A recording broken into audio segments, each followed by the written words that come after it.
boa noite. Boa noite. Depois de ser alvo de denúncias no fim de semana, a deputada Cristiane Brasil diz que é vítima de perseguição. E o ministro Carlos Marum diz que o governo insiste na nomeação dela para a pasta do trabalho. Um estudo do IPEA revela o aumento de despesas com a Previdência no orçamento público. Números positivos da economia americana provocam uma queda violenta na Bolsa de Nova York. A China afirma que a nova política nuclear dos Estados Unidos aumenta o risco de um conflito atômico. O ex-médico que abusou de ginastas americanas é condenado a mais de 300 anos de cadeia. Os clubes desistem dos árbitros de vídeo no Brasileirão. Lançado o Documento Nacional de Identificação que une CPF e título de eleitor. A polícia de São Paulo procura o homem que matou 2 pessoas numa briga. E a mulher baleada em janeiro quando estava grávida recebe o filho são e salvo.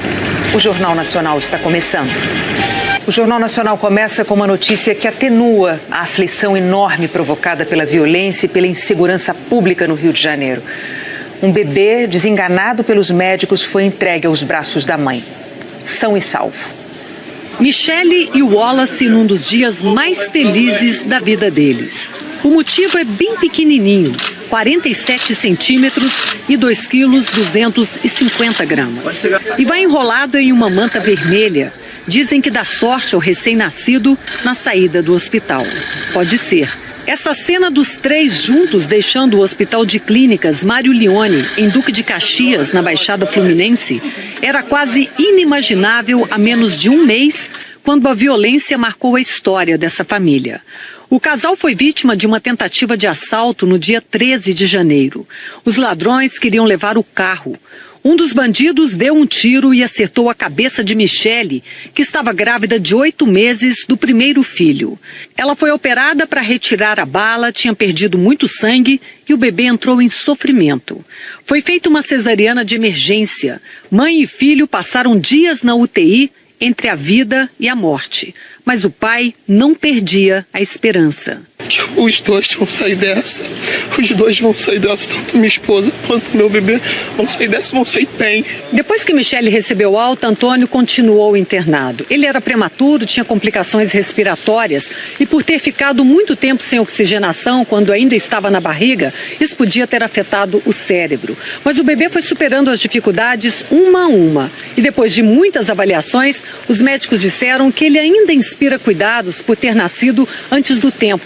Mas pelo menos por enquanto foi aprovado em todos os exames e vai para casa sem apresentar sequelas. Exames caláveis, despesados, quantidade de orações, a corrente de movida em favor de mim. Infelizmente, um final feliz é raro nessa escalada da violência no Rio. Só no ano passado, no estado, foram 237 latrocínios, quando os bandidos matam com o objetivo de roubar. Em 2017, os homicídios chegaram a 5.332 e os roubos de carro no estado foram mais de 54 mil. Perguntamos à Polícia Civil como estavam as investigações sobre a tentativa de assalto contra a família de Michele. Se os assaltantes foram identificados, se alguém foi preso e se a polícia estava investigando alguma pista. E a resposta foi: sem novidades no momento. Ou seja, até agora ninguém foi preso. Mais um entre tantos casos sem solução. Deus guarde de vocês, os filhos, os maridos, as esposas, porque a gente sabe que, infelizmente, está sendo cerceado o nosso direito de ir e vir. E é isso que a gente quer de volta. A gente gostaria de mostrar muito mais imagens como essa. Wallace, Michele e Antônio. Uma família inteira a caminho de casa. Olha, tô rindo. Tô apaixonada mesmo.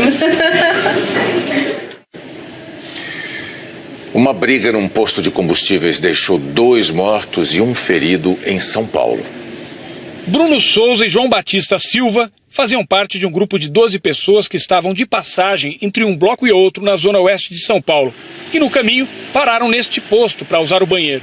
Segundo testemunhas, como o banheiro do posto estava interditado, frentistas autorizaram as mulheres do grupo a usar um depósito de lixo nos fundos. O problema começou quando os homens tentaram usar o espaço. Dá para ver nas imagens da câmera de segurança quando um dos amigos discute com um homem de mochila. Um outro rapaz de camiseta branca aparece e empurra-o de mochila. Nesse momento, o frentista vai em direção a ele e a briga começa. O frentista leva chutes e cai. Ele levanta, saca uma arma e sai atirando. 2 rapazes caem e o frentista corre atrás de um terceiro. Repare que, ao ver a confusão, um homem de cinza aparece e tenta defender o frentista. Ele levanta a mão e parece estar armado, mas não é possível saber se ele atirou. Os disparos atingiram Bruno e João, que morreram no hospital. Rodrigo da Silva também foi baleado, mas está fora de perigo. A polícia ouviu os amigos das vítimas e os funcionários do posto. Com a ajuda das imagens de segurança, eles apontaram o homem que fez os disparos, identificado como um dos frentistas. A polícia já pediu a prisão temporária dele. O dono do posto disse que está colaborando com as investigações. As famílias das vítimas querem acompanhar de perto a apuração dos crimes. Ter 2 armas dentro de um posto, acho que a sociedade precisa de uma resposta para isso, né? Thalita desabafa depois de perder 2 amigos de forma trágica. É uma cena horrível que eu não consigo acreditar que por falta de um banheiro acabou tirando a vida dos nossos amigos. Mais de um mês depois da indicação da deputada Cristiane Brasil para o Ministério do Trabalho, o ministro Carlos Marum disse hoje que o governo vai insistir no nome da deputada. Cristiane Brasil foi alvo de denúncias no fim de semana e diz que é vítima de campanha difamatória. O gabinete 644 da Câmara é de Cristiane Brasil. A assessoria da deputada disse que ela não veio hoje e não sabe se ela vai aparecer esta semana. Indicada pelo próprio pai, Roberto Jefferson, que preside o PTB, Cristiane Brasil foi nomeada ministra do Trabalho há um mês, no Diário Oficial e tudo. Mas a posse já foi adiada 2 vezes e a cada dia aumenta a lista dos problemas. No sábado, o jornal O Estado de São Paulo revelou que ela é investigada em inquérito que apura suspeita de associação com o tráfico de drogas durante a campanha eleitoral de seu ex-cunhado, o deputado estadual Marcos Vinícius, também do PTB, em 2010. Os 2 são acusados de pagar traficantes para fazer campanha no bairro de Cavalcante, zona norte do Rio. Ontem, o Fantástico divulgou o áudio de uma reunião convocada por Cristiane em 2014, quando ela era vereadora licenciada, candidata a deputada federal e ocupava a Secretaria Especial do Envelhecimento Saudável e da Qualidade de Vida da Prefeitura do Rio. Na gravação, Cristiane Brasil manda seus subordinados caçarem votos para ela sob ameaça. Se eu perder a eleição de deputada federal, no dia seguinte eu perco a secretaria. No outro dia, vocês perdem emprego. Só tem importância na política quem tem mandato. Só tem mandato quem tem voto. Só tem voto quem tem pessoas como vocês que estão na ponta ajudando a gente a pedir e propagar o voto. Do contrário, não funciona. Cristiane ensina como os 50 servidores e prestadores de serviços presentes à reunião deveriam atuar. Eu preciso de uma coisa que está na mão de vocês agora, que é a credibilidade junto ao idoso. É a amizade que eles têm com vocês. É o carinho que eles têm com vocês no dia a dia. Se cada um, no âmbito familiar, me trouxer 30 fidelizados, mas, pô, tu é minha mãe. Se tu não botar nela, eu perco emprego. Olha que poder de convencimento essa frase tem. Pro marido, meu querido, vai querer pagar minhas calcinhas?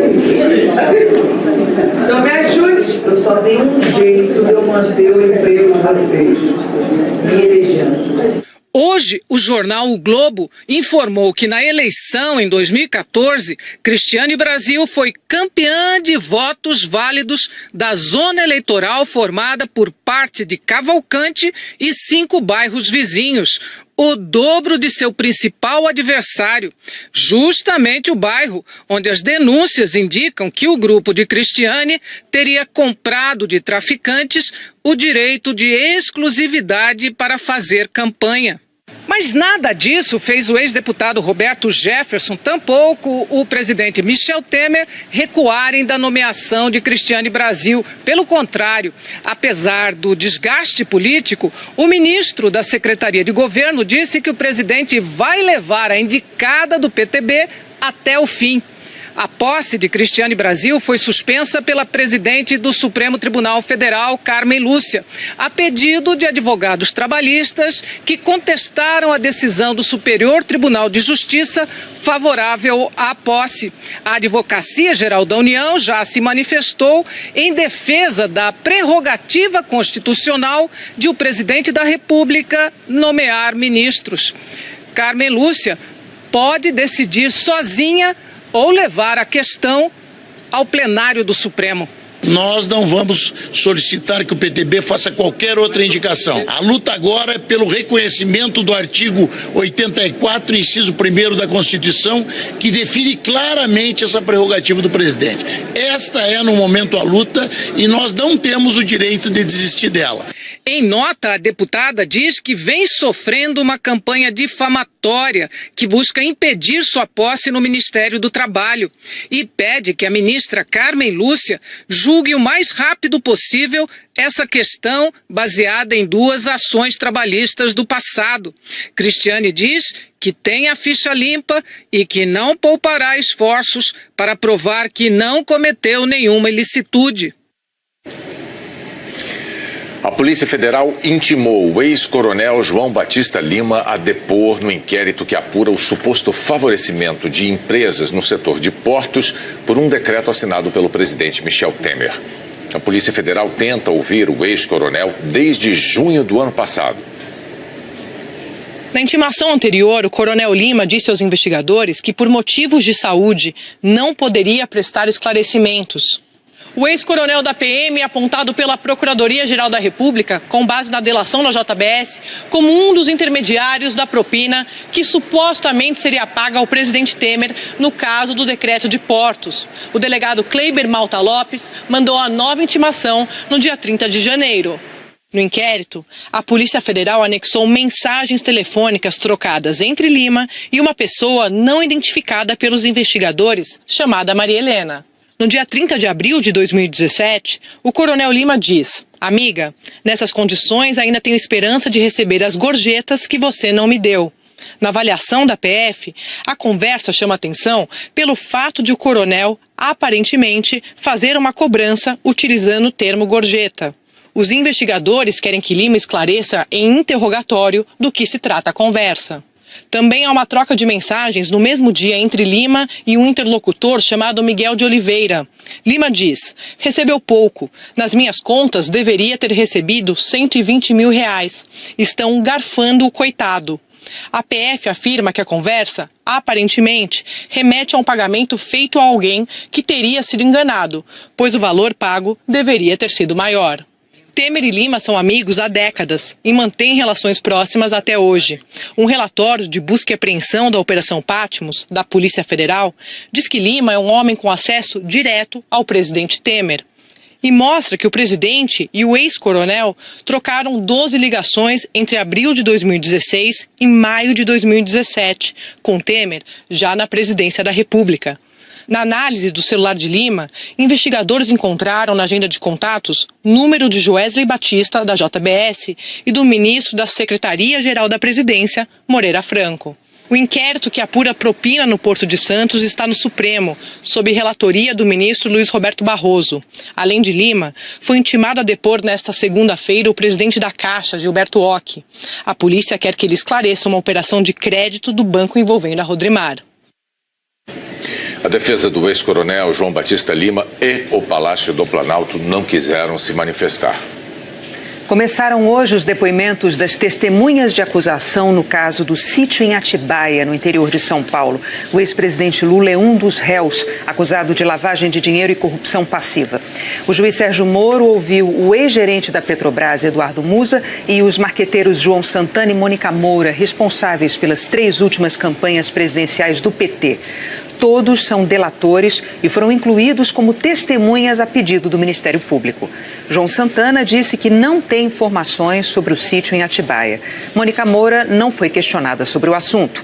O casal reafirmou que recebeu dinheiro de Caixa 2 da Odebrecht para campanhas políticas. O advogado do ex-presidente Lula, Cristiano Zanin, voltou a afirmar que Lula não é dono do sítio em Atibaia e disse que os depoimentos de hoje não serviram para reforçar a acusação. O ministro Marco Aurélio do Supremo Tribunal Federal mandou arquivar por prescrição de prazo um inquérito contra o líder do governo, o senador Romero Jucá, do PMDB. O inquérito tramitou por quase 14 anos sem que tivesse terminado a coleta de provas ou a apresentação de denúncia. O senador era investigado por desvio de dinheiro público em obras no município de Cantá, em Roraima, entre os anos de 1999 e 2001. A defesa de Romero Jucá declarou que não havia provas ou indícios contra o senador. A Justiça da Coreia do Sul reduziu a pena e mandou soltar o herdeiro da Samsung, condenado por corrupção. Lee Jae-yong passou 1 ano preso por pagar propina em troca de vantagens políticas, num caso que levou ao impeachment da então presidente sul-coreana. Agora, ele pode recorrer em liberdade. Começou hoje na Bélgica o julgamento do único suspeito a sobreviver aos ataques terroristas que deixaram 130 mortos em Paris em 2015. A movimentação e o esquema de segurança fortíssimo no Tribunal de Bruxelas eram por causa de um acontecimento incomum. Um jovem fundamentalista islâmico de nacionalidade francesa, de origem marroquina, nascido na Bélgica, acusado de envolvimento em mais de uma centena de mortes, estava finalmente nas mãos da justiça. Salah Abdeslam foi tirado da prisão nos subúrbios de Paris e voltou à cidade onde vivia até ser preso 2 anos atrás para responder por crimes supostamente cometidos quando era o homem mais procurado da Europa, quando trocou tiros com policiais e feriu 3 deles e depois de uma caçada de gato e rato, acabou preso. A pedido do advogado de defesa, a juíza não permitiu que ele fosse mostrado pelas câmeras. Em sua primeira aparição pública, Abdeslam informou que não responderia às perguntas. Se justificou dizendo que já tinha sido condenado pela opinião pública, que o silêncio era sua forma de defesa, que não tinha medo de nada e que só confiava em Alá. Ele foi ao tribunal hoje de barba e cabelos compridos, bem diferente do rapaz de cabelos curtos que apareceu nos cartazes de procurado depois da noite trágica de 13 de novembro de 2015. Pelo que as investigações mostraram, Abdeslam ajudou a planejar e executar os atentados nos arredores do Stade de France, em cafés, restaurantes e na casa de shows Bataclan, em Paris. O irmão dele, Brahim Abdeslam, morreu naquele mesmo dia depois de detonar explosivos presos ao corpo. Salah também chegou a usar um colete com explosivos, mas por alguma razão que só ele poderia explicar, sobreviveu. Pela acusação de ter disparado a arma que atingiu os policiais belgas por tentativa de assassinato em contexto terrorista, Salah Abdeslam pode pegar até 40 anos de prisão no Tribunal de Bruxelas. Mas vai ser aqui em Paris que ele vai enfrentar o julgamento mais difícil, quando terá que responder pelos atentados de novembro de 2015, pelas 130 mortes que aconteceram naquela noite e por outros inúmeros crimes associados aos atentados. O governo chinês afirmou que a nova política nuclear dos Estados Unidos aumenta o risco de um conflito com armas atômicas. O porta-voz do Ministério de Relações Exteriores da China disse hoje que os Estados Unidos já têm o maior arsenal nuclear do mundo e que aumentar esse poder vai tornar mais provável o uso de bombas atômicas. Na sexta-feira, o Departamento de Defesa dos Estados Unidos publicou uma revisão da política nuclear do país. O documento afirma: os Estados Unidos continuam comprometidos com a eliminação global de armas nucleares, biológicas e químicas, mas as ameaças globais pioraram bastante nos últimos anos. O relatório lista 4 países que preocupam o governo americano: Rússia, China e Coreia do Norte, que têm armas nucleares, e o Irã, que oficialmente não tem, e assinou em 2015 um acordo para garantir que usaria combustível nuclear apenas para fins pacíficos. O relatório afirma que a força dos Estados Unidos é essencial para deter agressões de outros países, mas que nas últimas décadas a infraestrutura nuclear americana vem sofrendo com o tempo e a falta de investimentos. Para modernizar o arsenal nuclear, os Estados Unidos prevêem gastar mais de $1 trilhão ao longo de 30 anos. Foi o próprio presidente Donald Trump quem pediu a revisão na política do país. 8 anos atrás, Estados Unidos e Rússia assinaram um acordo para manter os arsenais nucleares em níveis baixos. A nova política americana continuaria dentro dos limites daquele acordo. Rússia, Irã e Coreia do Norte ainda não se manifestaram sobre os planos dos Estados Unidos. O Papa Francisco recebeu hoje o presidente da Turquia, Recep Erdogan. E esse encontro despertou atenção internacional, entre outros motivos, por causa do clima tenso que havia entre eles. O presidente da Turquia atravessou a capital italiana, isolada e vigiada por 3.500 policiais. Chegou atrasado ao Vaticano.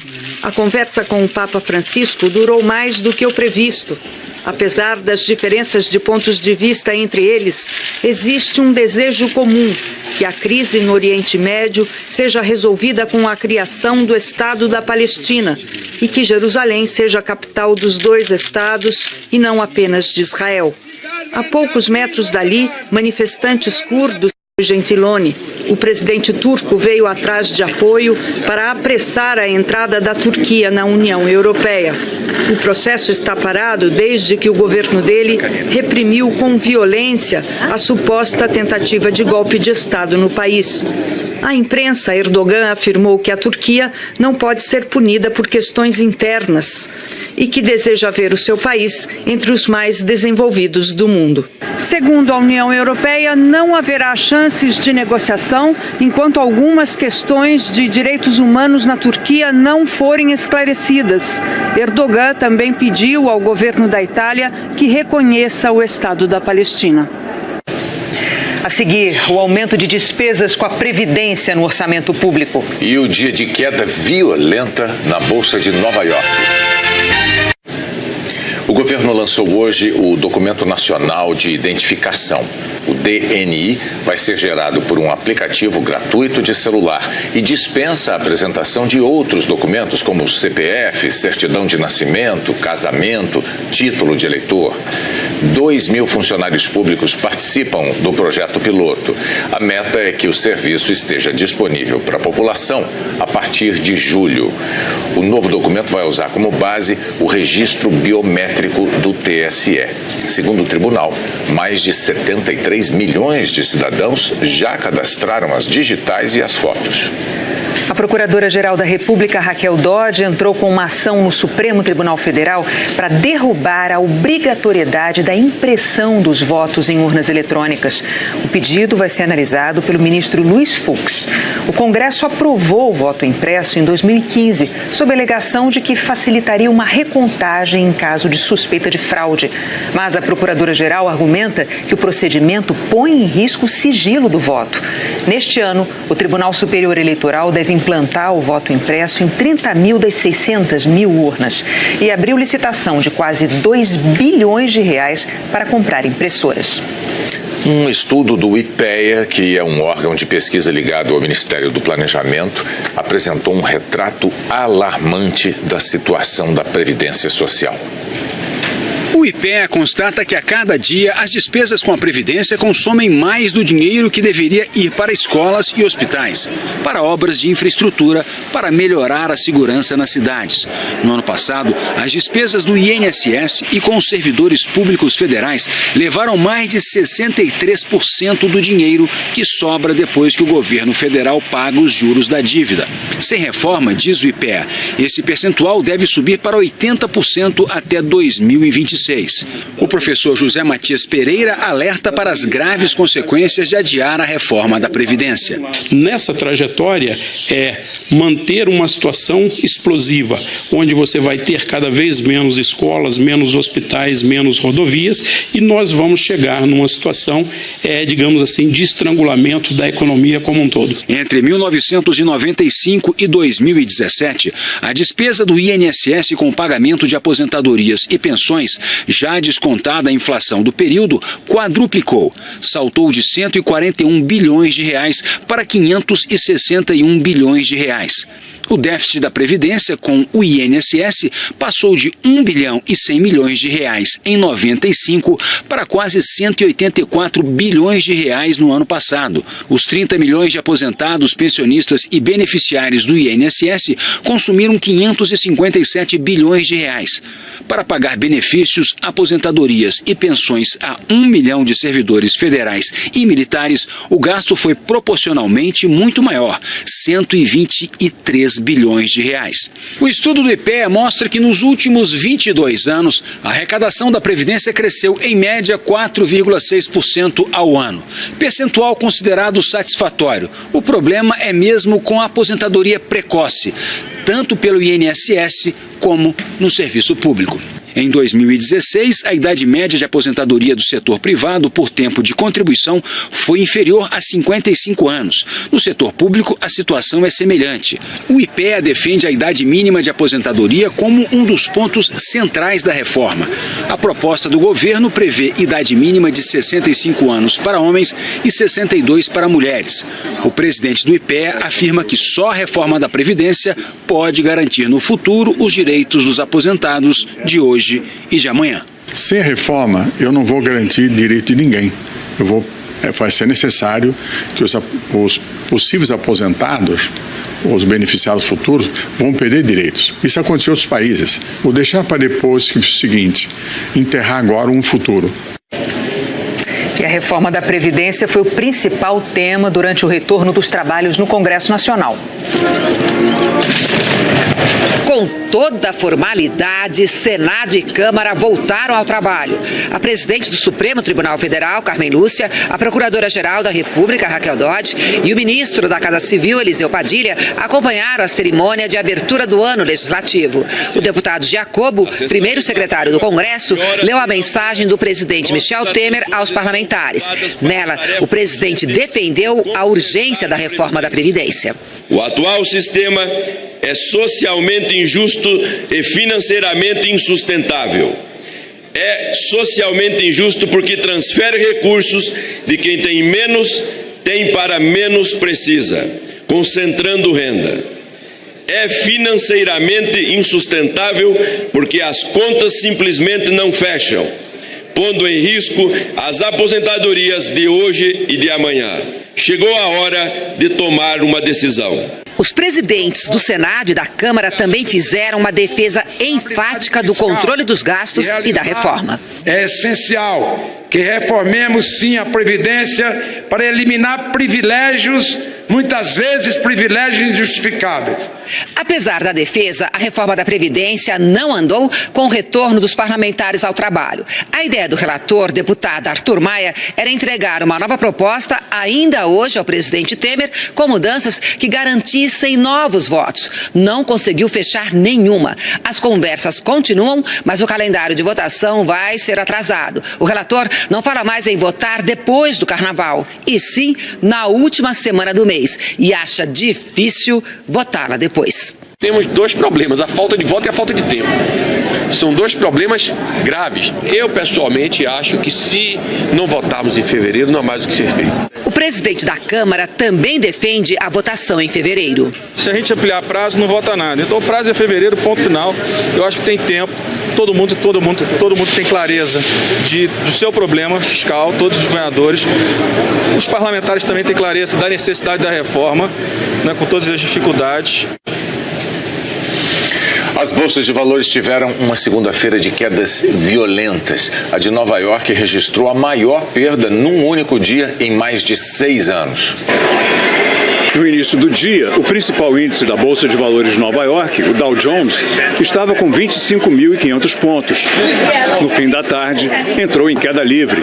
Chegou a cair mais de 1.500 pontos, a pior marca da história, e fechou com uma perda de 4,6%, a maior desde agosto de 2011. A queda na bolsa aqui em Wall Street começou na sexta-feira, quando o governo divulgou números muito positivos na criação de empregos. O otimismo no mercado de trabalho criou uma expectativa de inflação na economia e também de que o Fed, o Banco Central americano, possa aumentar a taxa básica de juros. Conclusão, os investidores venderam ações e causaram o que os analistas estão chamando de uma correção no mercado. O dia também foi de perdas nas principais bolsas da Europa e da Ásia. No Brasil, a Bolsa de Valores de São Paulo caiu quase 3%. A seguir, o ex-médico que abusou de ginastas americanas é condenado a mais de 300 anos de cadeia. Os clubes desistem dos árbitros de vídeo no Brasileirão. A Justiça Federal atendeu ao pedido da Advocacia Geral da União e autorizou a viagem do navio que estava parado no Porto de Santos com 25 mil bois. Ativistas alegavam que os animais estariam sofrendo maus tratos. Com 3 dias de atraso, o navio partiu para a Turquia hoje de madrugada.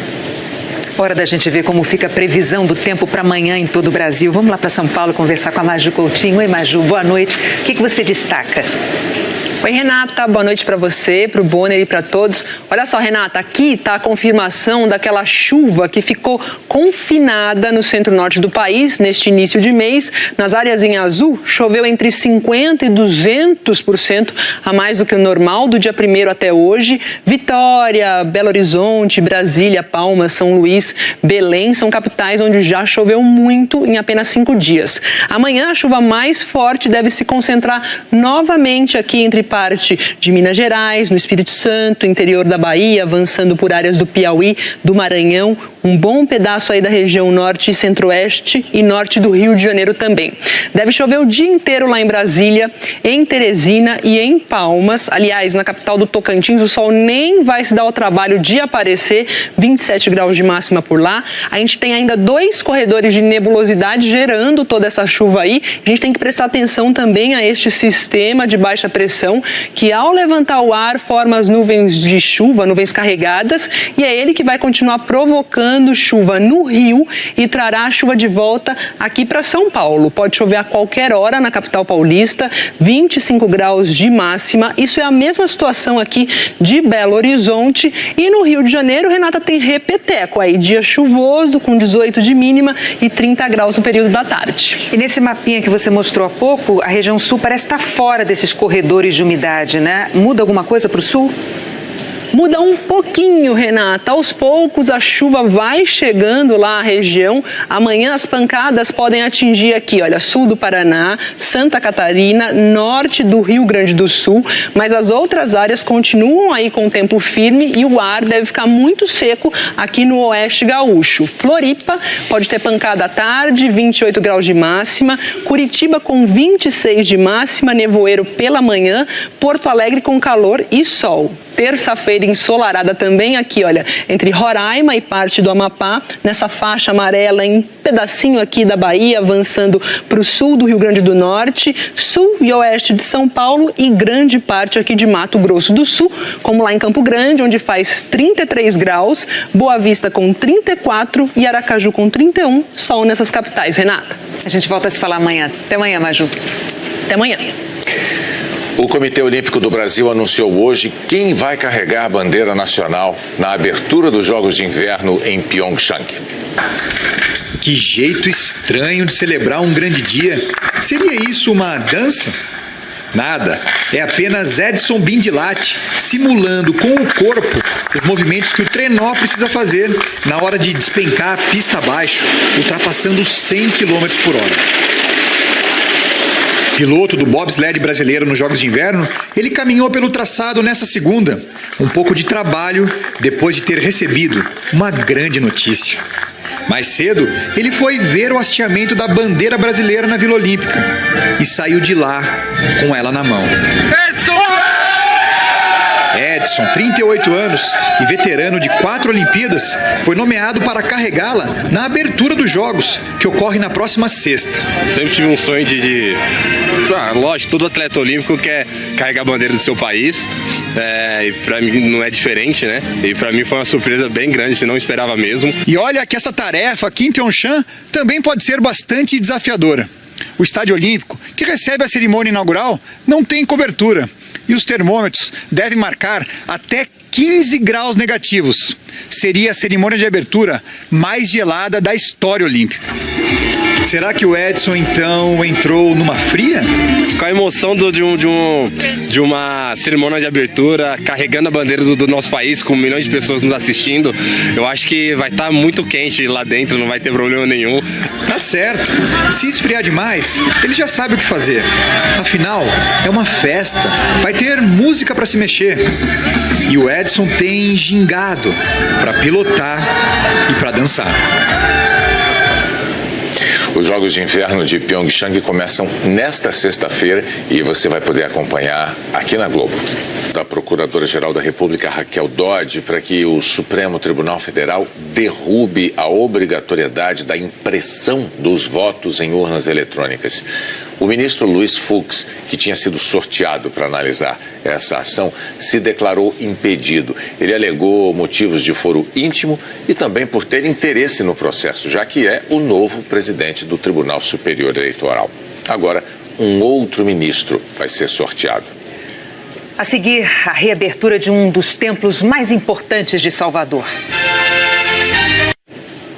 O trabalho minucioso de restauradores devolveu a Salvador, um lugar que se tornou conhecido no mundo todo graças a um filme premiado. Na cidade, que tem uma igreja para cada dia do ano, ela se destaca. Fica no ponto mais alto do centro histórico. É também uma das mais antigas da capital baiana, inaugurada em 1736. Mas nas últimas 2 décadas, a famosa Igreja do Paço não abriu suas portas porque colocava em risco a vida dos fiéis.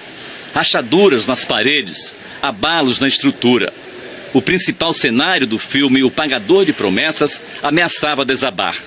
Foi preciso um detalhado trabalho de restauração para recuperar esse patrimônio. Para nós hoje é um dia de celebração, porque nós conseguimos superar todos os obstáculos e entregar essa verdadeira obra de arte para a sociedade brasileira e para o mundo todo, uma vez que Salvador é patrimônio mundial. Os azulejos das torres foram pintados à mão e vieram de Portugal. Os altares, as imagens dos santos, os quadros simbolizando passagens bíblicas. Foi tudo restaurado no maior capricho. A parte mais difícil da restauração foi reconstituir a coroa sobre o altar-mor, onde fica a imagem de Jesus Cristo na cruz. Em 2006, ela desabou e se partiu em vários pedaços. Agora, está do mesmo jeito da original, construída há 280 anos. Para sustentar os 800 quilos da coroa, 6 cabos de aço foram instalados. O belo painel do forro do teto era o único pedaço da igreja mais ou menos preservado. Já neste outro painel, o do coro, os restauradores precisaram remover várias camadas de tinta. Você tirar uma pintura de cima de uma outra, tem todo um trabalho mais delicado. Muito mais delicado, mais criterioso e com pessoas aptas para fazer isso, né? Dona Wanda e Dona Jussara, que moram perto da igreja, foram as primeiras devotas a conhecer o resultado da restauração. Eu tinha fé em Deus que eu não ia morrer sem ver essa igreja reabrir. E agora estou presenciando essa coisa linda, maravilhosa que é a Igreja do Paço. Valeu a pena esperar e agora é só comemorar e vir rezar. Até a escadaria da igreja foi recuperada. Cenário que ganhou o mundo com o personagem Zé do Burro. Até hoje, O Pagador de Promessas é o único filme brasileiro a ganhar palma de ouro no Festival de Cannes. O beato subiu 55 degraus, carregando uma cruz pesada para pagar promessa. Uma cena que, se fosse gravada hoje, ficaria mais bonita com a igreja restaurada.